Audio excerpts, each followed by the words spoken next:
Hello नमस्कार दोस्तों, आपके अपने YouTube चैनल पर स्वागत है। आज हम इंडियन पॉलिटिक्स के अंदर लोकसभा के बारे में पढ़ेंगे। लोकसभा क्या होती है, लोकसभा का वर्णन आर्टिकल 81 के अंदर किया गया है। ठीक है, ये एक निम्न सदन है। ये लोगों के द्वारा आर्टिकल 81 के द्वारा लोकसभा गठन का वर्णन किया गया है। लोकसभा को निम्न सदन भी कहते हैं। ये अस्थायी सदन है। ठीक है, हाउस ऑफ द पीपल। ठीक है, जनता का सदन भी कहा जाता है लोकसभा को। ठीक है, एक लोकप्रिय सदन के नाम से भी प्रसिद्ध है, क्योंकि लोकसभा है लोगों का सदन। किस तरह है, देखो ध्यान से देखना, लोगों का या जनता का सदन, क्योंकि यहाँ के द्वारा सदस्य हैं वो सीधे जनता के द्वारा चुनकर आते हैं। इसी कारण लोकसभा को लोगों का सदन कहा जाता है, जनता के द्वारा सीधे भेजे जाते हैं। ठीक है, इस कारण लोकसभा को जनता का सदन भी कहा जाता है। आर्टिकल 81 के तहत लोकसभा का गठन किया गया। जैसे हमारी जो संसद है, संसद के अंदर 3 तरह के होते हैं। जैसे एक राष्ट्रपति हो गया, दूसरा राज्यसभा है, तीसरी है लोकसभा। ठीक है, संसद का गठन आर्टिकल अनुच्छेद 79 के तहत की जाती है। राज्यसभा का गठन 80, लोकसभा का गठन 81 के तहत इसकी स्थापना की जाती है। ठीक है, संसद में 3 हैं, जैसे राष्ट्रपति हो गया, राज्यसभा और लोकसभा। संसद का वर्णन आर्टिकल या अनुच्छेद 79 में किया गया है। राज्यसभा का 80 में है, लोकसभा का 81 में किया गया है। अब देखो, लोकसभा का गठन कब किया गया है? 13 अप्रैल 1952 को लोकसभा का गठन किया गया। पहली बैठक 13 मई 1952 को हुई थी लोकसभा की। दूसरा, सदस्य लोकसभा के अंदर टोटल कितने सदस्य हैं? ठीक है, 550 प्लस 2 है। एंग्लो इंडियन जाति है। जो राष्ट्रपति के 2 सदस्य हैं वो राष्ट्रपति के द्वारा मनोनीत किए जाते हैं आर्टिकल 331 के तहत। इसका मतलब लोकसभा के अंदर टोटल मेंबर या सदस्य कितने हैं? 552। लेकिन 552 हैं तो 550 में से जो मेंबर हैं वो 530 है, वो राज्य से आते हैं। भारत के अंदर जिस तरह भारत के जो राज्य हैं उनसे 550 में से 530 सदस्य आते हैं। केंद्र शासित प्रदेशों से कितने आते हैं? 550 में से 20 आते हैं, और 2 हैं वो एंग्लो इंडियन जाति है। ठीक है, भारतीय राष्ट्रपति के द्वारा मनोनीत किए जाते हैं। ठीक है, उसी तरह वर्तमान के अंदर क्या कंडीशन है लोकसभा के सदस्यों की? 530 तो हो गए, राज्य के 13-20 केंद्र शासित प्रदेश, इनमें से 13 आते हैं। क्यों? कई लोकसभा की सीटें नहीं हैं कई ज़िलों की, क्योंकि वहाँ पर जनसंख्या कम है। इस कारण 20 जो केंद्र शासित प्रदेश हैं उनकी 20 सीटें होनी चाहिए थी लोकसभा की, लेकिन वर्तमान के अंदर कितनी हैं? 13 हैं। उसी तरह देख, 530 प्लस 13, वर्तमान में लोकसभा की 543 2 सदस्य हैं और राष्ट्रपति के द्वारा मनोनीत किए जाते हैं आर्टिकल 331 के तहत। इसका मतलब वर्तमान में लोकसभा में कुल कितने मेंबर हैं, कितने सदस्य हैं? 545। ठीक है, उसके बाद में योग्यता। लोकसभा के चुनाव लड़ने के लिए क्या योग्यता होनी चाहिए?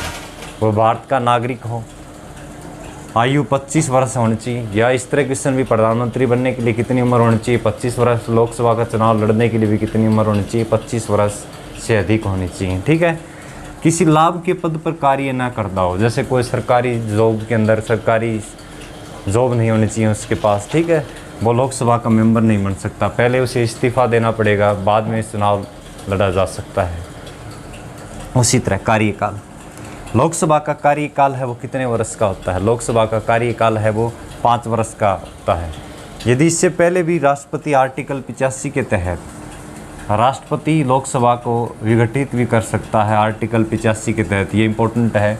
आर्टिकल 85 के तहत यदि राष्ट्रपति को ये लगे कि पूर्ण बहुमत नहीं है, मान लो सरकार के पास, जैसे 4-5 पार्टियां मिलकर लोकसभा के जो प्रधानमंत्री बनाते हैं, उससे यदि राष्ट्रपति को ये लगे कि 85 के तहत कि लोकसभा में किसी पार्टी को बहुमत नहीं है तो उसे विघटित भी कर सकता है राष्ट्रपति। आर्टिकल 85 के तहत इसका वर्णन किया गया है। अब ये चीज़ देखो, जैसे आपातकाल 352, 356, 360, राष्ट्रीय आपातकाल 352 के तहत लगता है।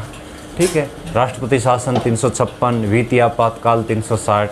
इंडिया में अभी तक एक बार भी वित्तीय आपातकाल नहीं लगा है। 360 के तहत, 352 के तहत क्या होता है कि लोकसभा का कार्यकाल वो 5 वर्ष से अधिक भी हो सकता है। जैसे 1 साल बढ़ाया जा सकता है, तो 1 साल बढ़ाने के बाद में 6 साल हो गया। फिर भी मान ले राष्ट्रीय आपातकाल रहा तो फिर 1 साल और बढ़ाया जा सकता है। इस तरह फिर रहा तो फिर 1 साल और बढ़ाया जा सकता है, फिर 1 साल और बढ़ाया जा सकता है। ठीक है, ये आर्टिकल 352 यदि लग जाए तब। ठीक है, ध्यान रखना इस क्वेश्चन को भी। उसके बाद में देखो 42वां संविधान संशोधन 1976 के तहत कि इंदिरा गांधी ने लोकसभा का कार्यकाल था वो 6 वर्ष का कर दिया था। ठीक है, वर्तमान देखो, वर्तमान में लोकसभा का कार्यकाल है वो 5 वर्ष का है। ठीक है, 1976 के अंदर लोकसभा का कार्यकाल था वो 6 वर्ष का कर दिया। बाद में मोरारजी देसाई की सरकार आई, 44वें संशोधन द्वारा 1978 के अंदर वापस कै साल का कर दिया, 5 साल का कर दिया गया। ठीक है, 1978 के अंदर नेशनल इमरजेंसी के बाद जनता पार्टी की सरकार आई थी भारत के अंदर, मोरारजी देसाई भारत के प्रधानमंत्री बने थे। उस टाइम पर इसका कार्यकाल 6 साल से घटाकर वापस कितने साल कर दिया, 5 साल का कर दिया। ठीक है, उसके बाद में देखो लोकसभा का जो अध्यक्ष है इसे स्पीकर भी कहते हैं इंग्लिश में, स्पीकर।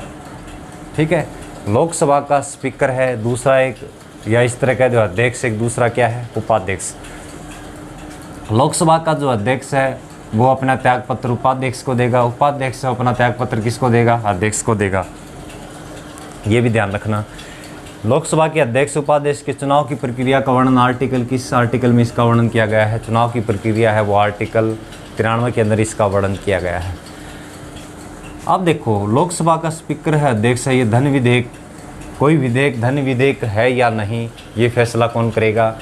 धन विधेयक का वर्णन आर्टिकल 109 110 में किया गया है। कोई विधेयक धन विधेयक है या नहीं इसका फैसला कौन करता है, प्रधानमंत्री, राष्ट्रपति।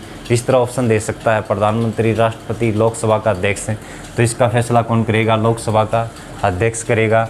संयुक्त अधिवेशन बुलाया जाए, राज्यसभा और लोकसभा का राष्ट्रपति बुला सकता है, राज्यसभा और लोकसभा का संयुक्त अधिवेशन, तो उसकी संयुक्त अधिवेशन की अध्यक्षता कौन करेगा, संयुक्त अधिवेशन की अध्यक्षता भी लोकसभा का स्पीकर करता है, लोकसभा का अध्यक्ष करता है, आर्टिकल अनुच्छेद 108 के तहत। ये भी ध्यान रखना, अनुच्छेद 108 के तहत लोकसभा और राज्यसभा के संयुक्त अधिवेशन की अध्यक्षता कौन करेगा, लोकसभा का स्पीकर करेगा, लोकसभा का अध्यक्ष करेगा। ठीक है, अविश्वास मत समय पहले किस सदन में लाया जाएगा ये भी थोड़ा ध्यान रखना, हमेशा लोकसभा के अंदर ही लाया जाता है। ठीक है, ये क्वेश्चन पूछ सकता है, इंपॉर्टेंट है तीनों। उसी तरह अब देखो आर्टिकल ए से आर्टिकल बनता है, अनुच्छेद कहते हैं इसे हिंदी में आर्टिकल को।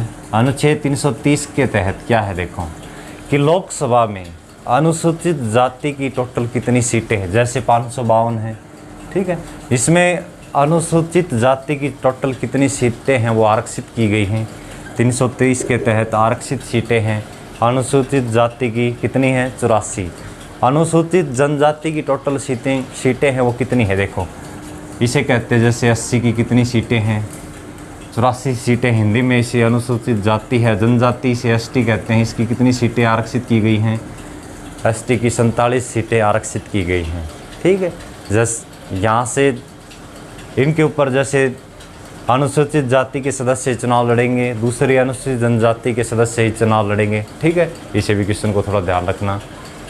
जैसे हरियाणा के अंदर है, जैसे लोकसभा के हरियाणा के अंदर कितनी सीटें हैं, लोकसभा की 10 सीटें हैं, 2 सीटें आरक्षित हैं, सिरसा और दूसरा अम्बाड़ा, वहाँ से सिर्फ इनके लिए आरक्षित की गई है, तो वहाँ से 80 और 80 के उम्मीदवार ही चुनाव लड़ेंगे। ठीक है, लोकसभा के हरियाणा के अंदर 10 सीटें हैं, कितनी सीटें आरक्षित हैं, 2 सीटें आरक्षित हैं। ठीक है, एक तो सिरसा की है, दूसरा है अम्बाड़ा की, ध्यान रखना। आर्टिकल 331 के तहत ये बता दिया एंग्लो इंडियन जाति है। ठीक है, वहाँ से 2 सदस्य मनोनीत किए जाते हैं राष्ट्रपति के द्वारा, ये भी क्वेश्चन इंपॉर्टेंट है। अब ये 2 पॉइंट और देखें थोड़ा ध्यान से अच्छी तरह। जमानत जब्त राशि, कुल वोटों का यदि 1/6 भाग ना लाए तो उसे जमानत राशि है। जैसे लोकसभा का चुनाव लड़ने के लिए इतने पैसे जमा कराने पड़ते हैं, ठीक है ना, तो उसी तरह देखो यदि जमानत जब्त राशि का मतलब क्या है, यदि कुल वोट 100 आए उसका 6% निकालें, यदि उतने वोट ना मिलें तो वो पैसे वापस नहीं मिलेंगे, इसे कहते हैं जमानत जब्त राशि। ठीक है, पैसे वापस नहीं मिलना। कोरम या गणपूर्ति क्या होती है देखो, कोई भी संसद की कार्रवाई शुरू करने के लिए, जैसे लोकसभा की कार्रवाई शुरू करनी है, मान लो एक बार देखो 552 सदस्य हैं। ठीक है, इसका कोरम का मतलब देखो, कोरम हिंदी में इसे गणपूर्ति कहते हैं। जैसे कुल सदस्यों का 1/10 भाग होना चाहिए, यदि लोकसभा की कार्रवाई शुरू करनी है तो 1/10, 552 का 1/10 भाग निकालेंगे, लगभग 55 सदस्य हैं वह उपस्थित होने चाहिए। कोरम या गणपूर्ति का मतलब यही है, संसद की कार्रवाई शुरू करने के लिए कम से कम 1/10 भाग, जैसे 552 है उसका 1/10 भाग सदस्य उपस्थित होने चाहिए।